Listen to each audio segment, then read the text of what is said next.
નમસ્કાર વિદ્યાર્થી મિત્રો, કેમ છો બધા? મજામાં? આપણે ગયા લેક્ચરમાં સેક્શન A MCQ સોલ્વ કર્યા હતા. ટોટલ 3 પેપરના એક વાક્યના MCQ સોલ્વ કર્યા વિભાગ A સેક્શન A. હવે આપણે આજે વિભાગ B એટલે કે એક વાક્યના સવાલ સોલ્વ કરવાના છીએ. ટોટલ MCQ પણ 12 ગુણના પૂછાય છે અને એક વાક્યના સવાલ પણ 12 ગુણના પૂછાય છે. આ નવી ગુજરાત સરકારની 70% સિલેબસ મુજબ જે માળખું આવ્યું છે એ રીતના આપણે સેક્શન B એટલે કે વિભાગ B સોલ્વ કરીએ. તો પહેલો સવાલ છે પ્રશ્ન પેપર 1 માં આર્થિક માહિતીની રજૂઆત કઈ 3 રીતે કરી શકાય? ચેપ્ટર નંબર 1 માં સવાલ આવે છે આર્થિક માહિતીની રજૂઆત 3 રીતે થાય છે. કેટલી રીતે? 3. કઈ કઈ ખ્યાલ છે બધાને? આંકડાઓ દ્વારા, ભાષા કે વર્ણનાત્મક રીતે અને આકૃતિ કે આલેખ દ્વારા. આ 3 રીતે આર્થિક માહિતીની રજૂઆત થાય છે. ત્યારબાદ એના પછીનો સવાલ 14 નંબરનો સવાલ છે મૂલ્યનો અર્થ જણાવો. મૂલ્ય એટલે શું? આ ચેપ્ટર નંબર 2 માં આવે છે. મૂલ્ય એટલે વસ્તુ કે સેવાનું અન્ય વસ્તુના પ્રમાણમાં એનું વિનિમય મૂલ્ય કેટલું છે. તમે એક વસ્તુ કે સેવા અન્ય વસ્તુની તુલના કરો, ઘઉંના બદલામાં ચોખા, તો બંનેનું કિંમત કેવી છે? અલગ અલગ. આથી તમારે જો એનો વિનિમય કરવો હોય તો એ જે પ્રમાણ એનું વિનિમય મૂલ્ય નક્કી થશે એને કહેવામાં આવે છે મૂલ્ય. ત્યારબાદ એના પછીનો 15મો સવાલ માંગનો નિયમ સાથી શરતી નિયમ કહેવાય છે. માંગનો નિયમ આપણે જોયો ચેપ્ટર નંબર 3 માં માંગના નિયમના અપવાદમાં. માંગનો જે નિયમ છે એ આપણને ખ્યાલ છે કે પ્રતિષ્ઠા મૂલ્યવાળી વસ્તુઓ, અત્યંત સસ્તી વસ્તુઓ, ગિફન વસ્તુઓ, એ માટે માંગના જે નિયમની ધારણાઓ છે એ પરિપૂર્ણ થવા છતાં માંગનો નિયમ લાગુ પાડી શકાતો નથી. કઈ કે પ્રતિષ્ઠા મૂલ્યવાળી વસ્તુઓ, અત્યંત સસ્તી વસ્તુઓ, ગિફન વસ્તુઓ, આ બધી જે વસ્તુઓ છે એને માંગનો નિયમ લાગુ મતલબ માંગના નિયમની ધારણાઓ છે એ પરિપૂર્ણ થવા છતાં એને માંગનો નિયમ લાગુ પાડી શકાતો નથી.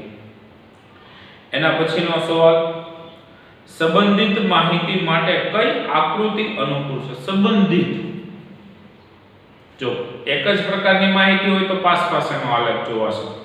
એક જ પ્રકારની માહિતી હોય તો સ્તંભાકૃતિ તમે દોરશો.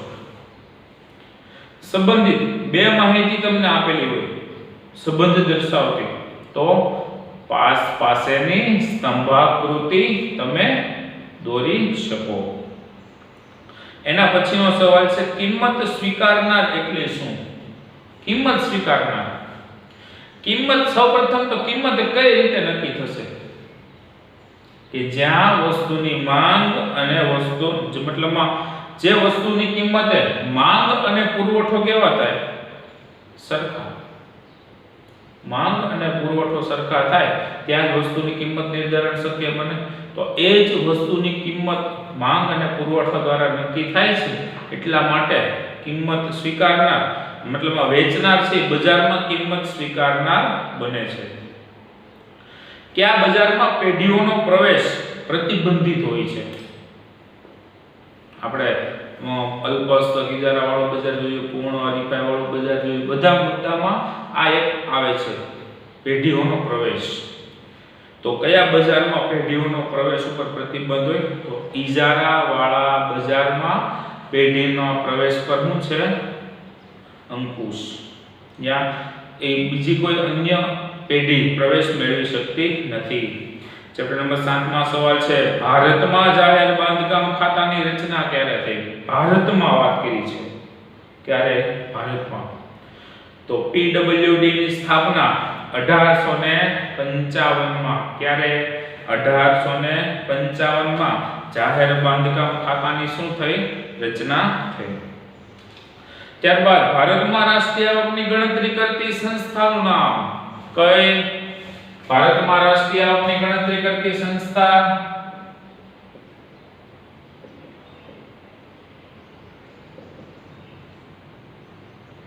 CSO, central statistical organisation. ત્યારબાદ માથાદીઠ આવક એ દેશના દરેક નાગરિકની આવક નથી. કેવી રીતે? આ મુદ્દો આપણે છે નહીં છતાં પણ જોઈએ. 70% સિલેબસમાં આ મુદ્દો આપણે નીકળી ગયો છે માથાદીઠ આવક વાળો. માથાદીઠ આવક એ દેશના દરેક નાગરિકની આવક નથી. કેવી રીતે? માથાદીઠ આવક આપણે કઈ રીતે મેળવીએ છીએ? તો કે દેશની કુલ વસ્તી દેશની કુલ રાષ્ટ્રીય આવક છેદમાં વસ્તી, જેમ બધાનો સમાવેશ થઈ ગયો. એટલે આ વ્યક્તિ દીઠ કેવી આવક મળી? સરેરાશ આવક. તેથી આ માથાદીઠ આવક એ દેશની નાગરિકની આવક ગણાતી નથી. વ્યાપાર ચક્રના કેટલા તબક્કા છે? ચેપ્ટર નંબર 2 માં મુદ્દો આવે છે વ્યાપાર ચક્રના 4 તબક્કા. કેટલા? 4 તબક્કા. તેજી, ઓટ, મંદી અને સુધારણા. આ 4 તબક્કા છે. 23મો સવાલ, માંગ એટલે શું? બધાને આ સવાલનો જવાબ આવડતો જ હશે. ચોક્કસ કિંમતે ચોક્કસ સમયગાળા દરમિયાન જે ગ્રાહકો દ્વારા જે ચીજવસ્તુ કે સેવા ખરીદવાની ઈચ્છા શક્તિ અને તૈયારી દર્શાવે તેને કહેવાય માંગ. સ્થિર ખર્ચ એટલે શું? સ્થિર ખર્ચની રેખા કેવી હોય છે? સ્થિર ખર્ચ એટલે શું? કે ઉત્પાદનના જે ખર્ચાઓ, ઉત્પાદન વધતા ખર્ચ વધે નહીં, ઉત્પાદન ઘટતા ખર્ચ ઘટે નહીં, અને ઉત્પાદન શૂન્ય થઈ જાય તો ખર્ચ પણ કેવો રહે? યથાવત. તો આને સ્થિર ખર્ચ તરીકે ઓળખાય. સ્થિર ખર્ચની રેખા કેવી છે? આપણે એની આકૃતિ જોઈતી તો OX ધરીને સમાંતર જોવા મળે છે. તો આપણે આ પ્રશ્ન પેપર નંબર 1 એનું સોલ્યુશન કર્યું. હવે આપણે જોઈએ પ્રશ્ન પેપર નંબર 2.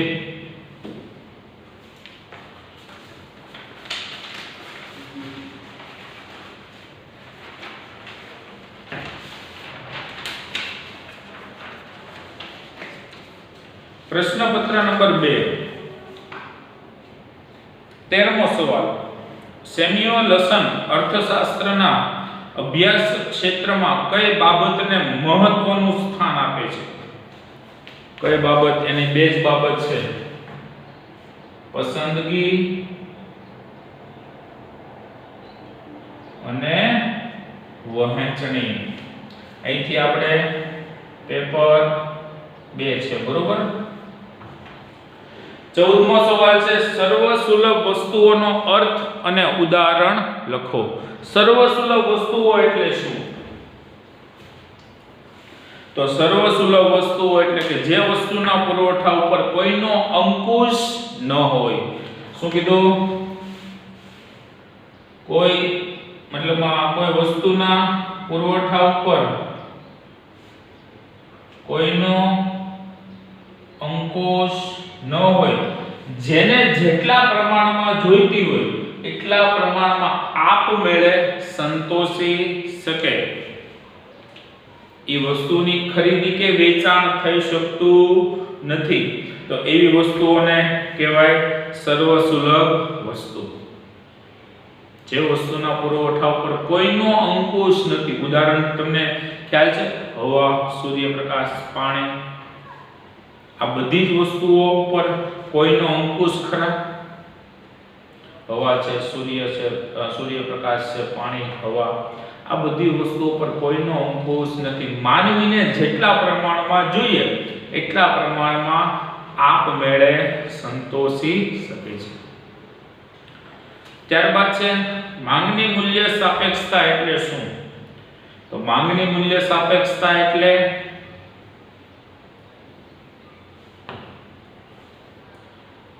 કિંમતમાં થતા ટકાવારી ફેરફારને માંગમાં થતા ટકાવારી ફેરફાર વડે ભાગતા જે આંક મળે તેને કહેવાય માંગની મૂલ્ય સાપેક્ષતા.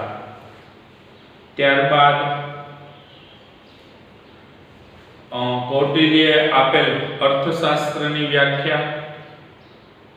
તો મનુષ્યની વૃદ્ધિ અર્થ છે, મનુષ્યના વસવાટવાળી ભૂમિ અર્થ છે, આ ભૂમિના લાલન અને પાલનના ઉપાયો દર્શાવતું શાસ્ત્ર એટલે અર્થશાસ્ત્ર. આ કૌટિલ્યે આપેલી વ્યાખ્યા. વસ્તુ વિભિન્નતાનો અર્થ શું છે? એક જ વસ્તુ, એક જ પ્રકારની વસ્તુ અન્ય વસ્તુથી સ્વરૂપ, ગુણધર્મ, એની ગુણવત્તામાં ભિન્ન છે એમ કહેવાય તો એને કહેવાય વસ્તુ વિભિન્નતા. એક જ પ્રકારની વસ્તુ એના ગુણધર્મ, રૂપ, રંગ, કદ, આકારથી કેવી છે? અલગ અલગ ગુણધર્મ ધરાવે તો એને કહેવાય વસ્તુ વિભિન્નતા. ત્યારબાદ ઇજારાની વ્યાખ્યા શું? એના પછીનો સવાલ ઇજારાની વ્યાખ્યા.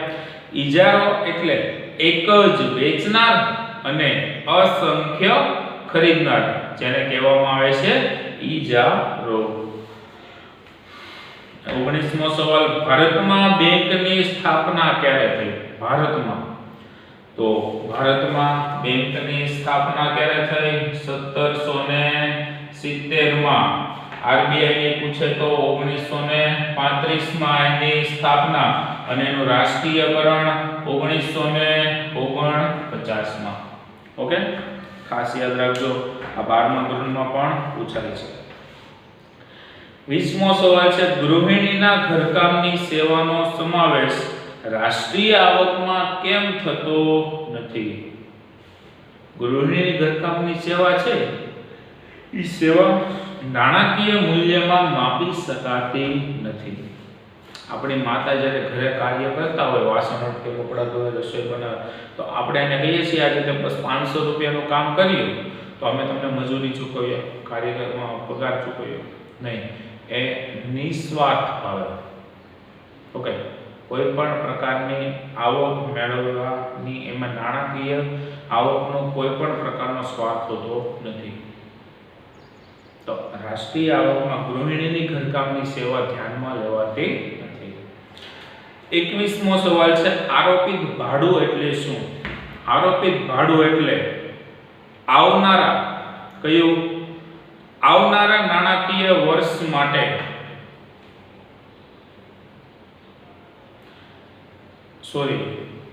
આરોપિત ભાડું એટલે શું?